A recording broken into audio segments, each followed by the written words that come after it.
আমার হাজবেন্ড আমাকে বিয়ে করেছে এই কফি শপটা ভাইরাল করার জন্য। কেন দুনিয়ায় কি আর কোনো মেয়ে ছিল না কফি শপ ভাইরাল করার জন্য আমাকে বিয়ে করতে হবে? সো হ্যালো এভরিওয়ান, অনেকদিন পর আজকে টি পার্টিতে আসলাম। সত্যি কথা বলতে আজকে আসছি হচ্ছে জামাইয়ের রাগ ভাঙানোর জন্য। কি আর রাগ ভাঙাবো বলেন, আমাকে দেখে সে হেসে ফেলেছে। গাইস, আমার হাজবেন্ড খুবই সহজ সরল একটা মানুষ। আমি যে কি লেভেলের ঢঙ্গি এবং ড্রামা কুইন এটা আমার হাজবেন্ড এখনো বোঝে না। আমি একটু ঢং করলে সে পটে যায়, দুর্বল হয়ে যায়। বাকি ঢংগুলো আমি কবে করবো আল্লাহ জানে। আজকে বাসা থেকে বের হয়ে আসার সময় সে আমাকে বলে এসেছিল সে আর জীবনে বাসায় আসবে না, কিন্তু আমি উত্তরা থেকে জাস্ট মিরপুর 6-এ আসছি। দেখেন এই মানুষটাকে দেখে মনে হচ্ছে যে সে রাগ করে বাসা থেকে বের হয়ে আসছে। এই গরমে আমি জাস্ট কুল জুস খাওয়ার জন্য টি পার্টিতে আসছি, কিন্তু আমার হাজবেন্ড মনে করেছে তার রাগ ভাঙানোর জন্য আমি উত্তরা থেকে মিরপুর 6-এ চলে এসেছি। যাই হোক গাইস, কথায় আছে না পাগলের সুখ মনে মনে। বর্তমান সময়ে একটা ছেলে একটা মেয়েকে তখনই বিয়ে করতে পারে যখন মেয়ের ইচ্ছাটা অনেক বেশি থাকে। আপনি যতই ভালোবাসা দেখান না কেন, একটা মেয়ে যদি আপনাকে বিয়ে না করে আপনি আপনার 14 গোষ্ঠী বংশ নিয়ে এসে সেই মেয়েটাকে বিয়ে করতে পারবেন। আর আমার মতো ঝগড়ি রাবেয়া সুন্দরীকে দিনের পর দিন সহ্য করে বিয়ে করা এত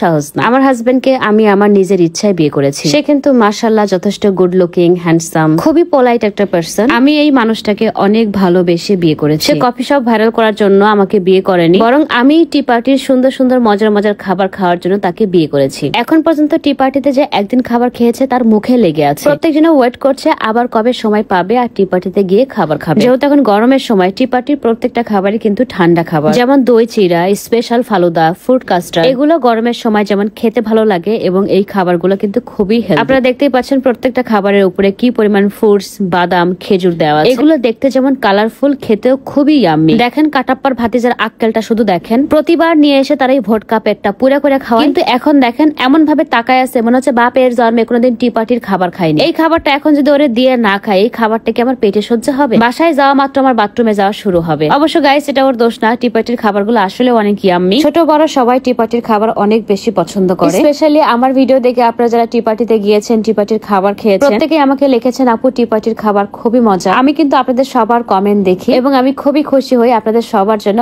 অনেক ভালোবাসি। যেহেতু এখন বাইরে প্রচন্ড গরম আর এই গরমে জুস তো খেতেই হবে। টি পার্টিতে আজকে নতুন 2টা জুস খেয়েছি। একটা হচ্ছে কাঁচা আমের জুস আর একটা হচ্ছে পুদিনা পাতার জুস, সাথে ছিল পাকা আমের জুস আর পেঁপের জুস। টি পার্টিতে যারাই যাবেন অবশ্যই পাকা আমের জুস খাবেন, এত সুন্দর ফ্লেভার আর এত মজা। টি পার্টিতে কিন্তু প্রত্যেকটা ফলের জুস ফল দিয়েই করা হয়, এখানে কোনো ফুড কালার মিক্সড করে করা হয় না বা এক্সট্রা কোনো ফলের ফ্লেভার যোগ করা হয় না, একদমই ফ্রেশ ফলের জুস। আমি টি পার্টির এত ভিডিও করেছি, তারপরে কিছু ভাই এবং আপু বলবে যে আপু টি পার্টির অ্যাড্রেস কোথায়? টি পার্টির অ্যাড্রেস হচ্ছে মিরপুর 6, এভিনিউ 5, ব্লক এ, ডেস্কো অফিসের অপোজিটে। এন্ড সবার লাস্টে একটা কথা বলি, বিয়ের পরে একটা মেয়ের যা কিছু থাকে সব তার হাজবেন্ড, আর হাজবেন্ডের যা কিছু থাকে সব তার ওয়াইফ। তো দুজনেরই উচিত মিলে মিশে কাজ করা। যে সংসারে হাজবেন্ড ওয়াইফের মিল মহব্বত বেশি, সেই সংসারে আল্লাহর বরকত বেশি এবং সেই সংসারে কোনো অভাব অনটন থাকে না। তো সবাই ভালো থাকবেন এবং আমাদের জন্য দোয়া করবেন। আল্লাহ হাফেজ, টাটা এন্ড টেক কেয়ার।